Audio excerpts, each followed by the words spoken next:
Have you ever noticed how some kinds of pain are taken seriously right away, while others are questioned or minimized?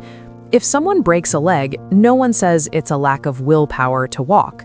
But when the pain is emotional, when someone can't get out of bed, loses interest in life, or feels an exhaustion that never goes away, judgment often appears. That's exactly what we need to talk about today.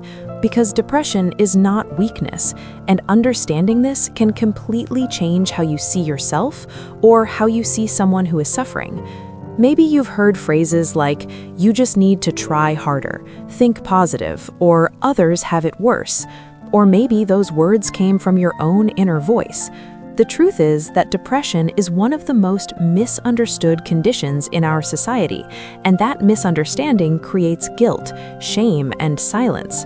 People suffer quietly because they believe they should be stronger, but willpower does not cure depression, just like it doesn't regulate blood pressure or fix a hormonal imbalance.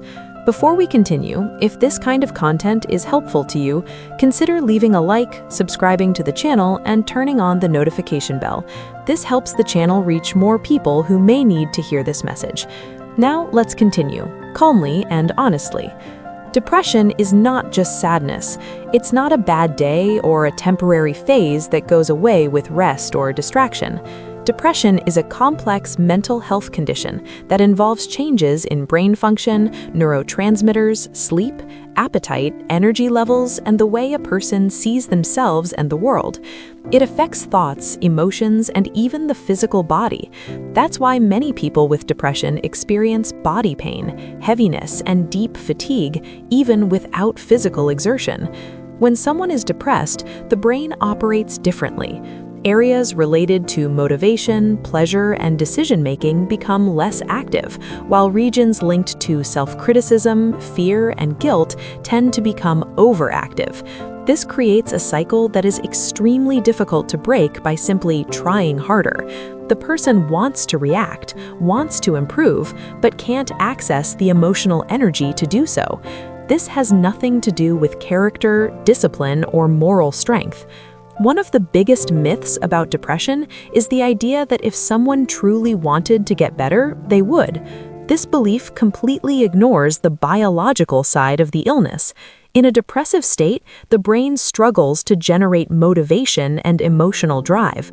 Simple tasks like taking a shower, answering messages, or getting out of bed can feel overwhelming, not because the person doesn't care, but because their internal system is overloaded.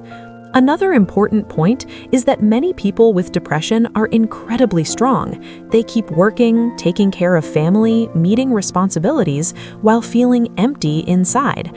They smile in public and fall apart in private. This ability to function makes the pain invisible, and because it's invisible, it's often invalidated. Strength does not mean the absence of suffering. Often it means surviving despite it. Depression does not target weak people. It can affect anyone at any stage of life. Successful individuals, creative minds, responsible people, spiritually engaged people, all can experience depression. Having a good life on the outside does not automatically protect someone from an internal illness, and comparing pain never helps. Emotional suffering is not a competition. It's also important to understand that depression distorts thinking.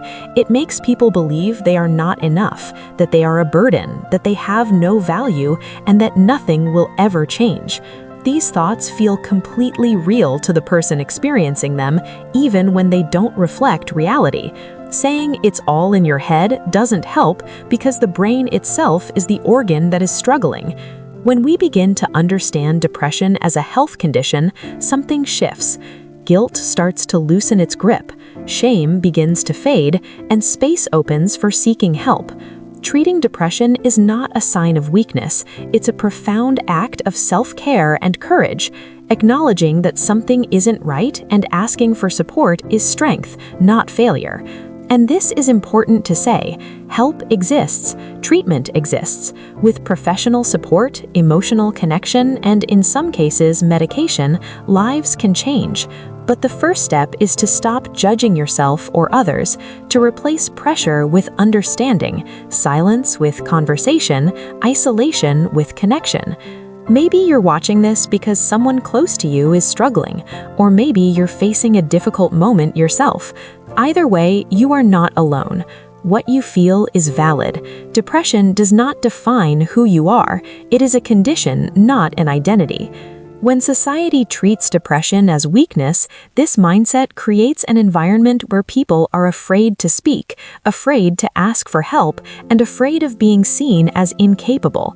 Stigma doesn't just hurt, it delays diagnosis and treatment.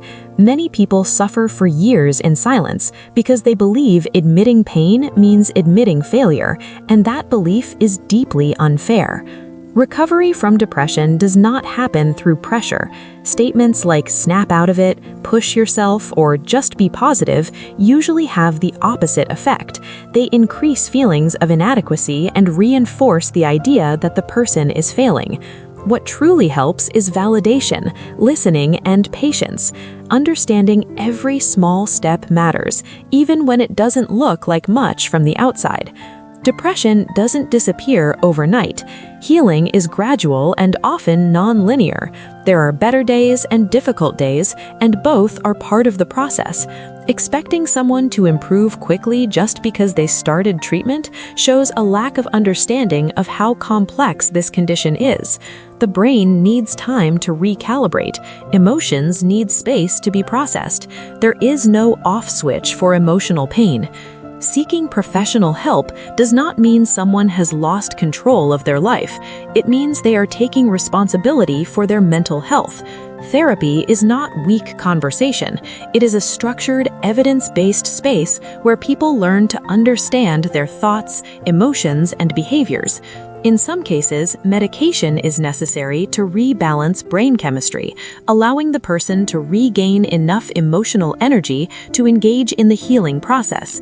Support also plays a crucial role. Supporting someone with depression does not mean fixing them. It doesn't mean offering quick solutions or minimizing their pain. Support means being present, listening without judgment, and respecting their pace. Sometimes the most powerful support is simply saying, "I'm here," and meaning it. For those living with depression, guilt is common. Guilt for not being able to function like before. Guilt for needing rest. Guilt for asking for help. This is where self-compassion becomes essential. Treating yourself with the same kindness you would offer a close friend can transform the healing journey. You are not lazy for feeling exhausted. You are not weak for needing to pause. You are responding to something real and serious. It's also important to remember that depression can return. This does not mean treatment failed or that progress was lost. Mental health, like physical health, often requires ongoing care. Taking care of the mind is a lifelong process, not a one-time event. When we say that depression is not weakness, we are encouraging a cultural shift. We are saying that pain does not diminish a person's worth, that asking for help is valid, that mental health matters as much as physical health. This change begins with conversations like this one, with how we speak, listen, and show compassion.